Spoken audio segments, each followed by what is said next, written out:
औषधी गुणधर्मांनी भरपूर अशी तांदूळजा भाजी आज आपण पाहणार आहोत. तर ही तांदूळजा भाजीनं मी एक जुडी घेतली, अशी निवडून घेतली, कोचून घेतली पाहू शकता, किंवा थोडीशी अशी चिरून घेतली तरीसुद्धा चालणार आहे. 2-3 वेळा स्वच्छ पाण्याने धुवून घेतली.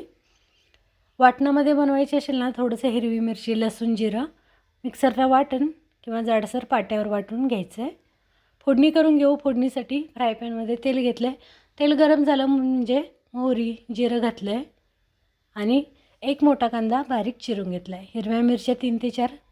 तर आपण असं हिरवी मिरची कांदा घालून बनवू शकतो किंवा अगदीच आपण वाटण बनवलं आहे ना, आलं, लसूण, हिरवी मिरची ठेचा, तर ते वाटण घालून बनवलं तरीसुद्धा भाजी छानच होते. तर आज या ठिकाणी मी कांदा घातला आहे आणि हिरव्या मिरच्या 3-4 घातल्यात.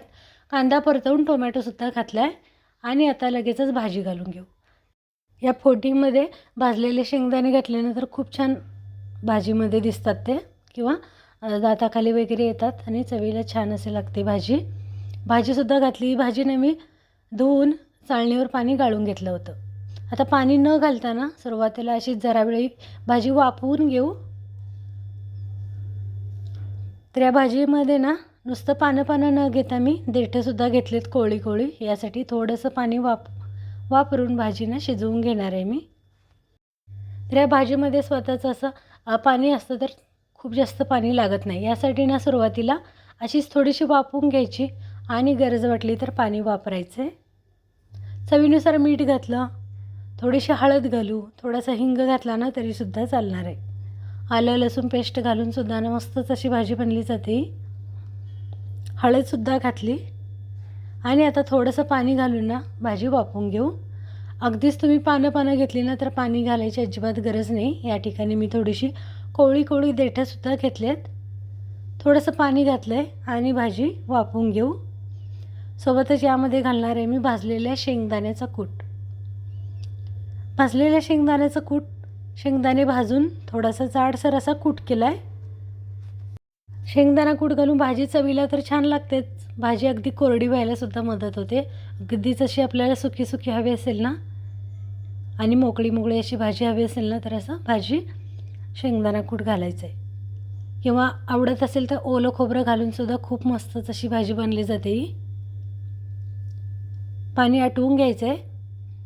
खूप जास्त भाजी न हलवता हलक्या हाताने अशी हलवून घ्यायची आणि पाणी आटवून घ्यायचे. पुन्हा वरून थोडंसं मी लाल तिखट घातलं आहे. तर शेवटी अगदी भाजी शिजत आली म्हणजे लाल तिखट घालायचं आहे. किंवा शेंगदाणा कूटसुद्धा ना शेवटी शेंगदाणा कूट आणि लाल तिखट घालून थोडीशी भाजी अशी मिक्स करायची आहे. पाहू शकता, खूप जास्त अशी गोल न फिरवता, वर खाली न करता हळूहळू अशी मिक्स करून घ्यायची.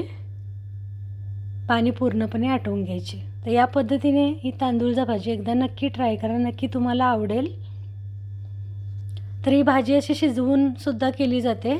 सुरुवातीला शिजवून घेतली जाते आणि भाजी पिळून फोडणीमध्ये थोडा जास्त लसूण कांदा घालून बनवली जाते सुकी. तर आज आपण ही अशी बनवली. तर व्हिडिओ आवडला तर व्हिडिओखाली लाईक करा, चॅनलला सबस्क्राईबसुद्धा करा. तर ही भाजी ना भाकरीसोबत किंवा अगदी चपातीसोबतसुद्धा ना खूप मस्त अशीच लागते.